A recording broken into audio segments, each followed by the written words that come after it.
And the areas where broadband will impact people is really everything. I mean, to borrow from Cyndi Lauper, broadband changes everything.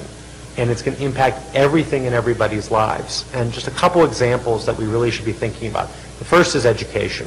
Broadband can be a great leveler in education because it can bring MIT to anybody and anywhere in the country and to any person.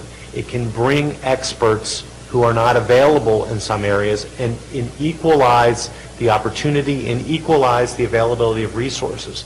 But that only will work and work well if the schools have the broadband and the students have the broadband at home and have the opportunity to do that. That's why broadband matters in education. Healthcare. We have exploding healthcare costs in this country. It's becoming more and more difficult to provide the same quality health care. We have millions and millions of people who are uninsured and don't have access to high quality health care.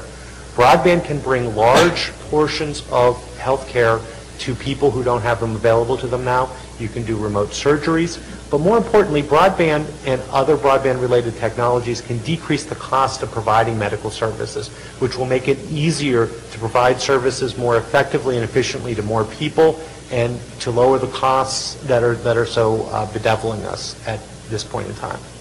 Third area is the environment. Looking at the increased focus we have on climate change and environmental issues, one of the biggest causes of greenhouse gases on Earth right now is people getting in their cars and driving places.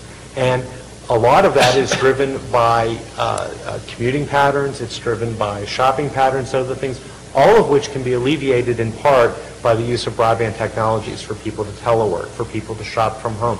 It can reduce the need to send physical things when you can send electronic things. And broadband can be a great driver for improvements in our environmental and climate change issues. And lastly, I think we also have to remember that our standard of living is going to be dependent in the future on a knowledge-based economy and knowledge workers. And if we don't have a broadband infrastructure in this country that is capable of supporting all of those knowledge-based industries, we're going to have a significant issue with respect to the standard of living for all Americans. And so I think, you know, if we focus on the good that we have done in the past and continue to encourage investment in the future so that we get to the infrastructure that we're going to need to compete in the future, it's going to be a really good situation in this country, both in terms of people's quality of life, standard of living, and our economic performance.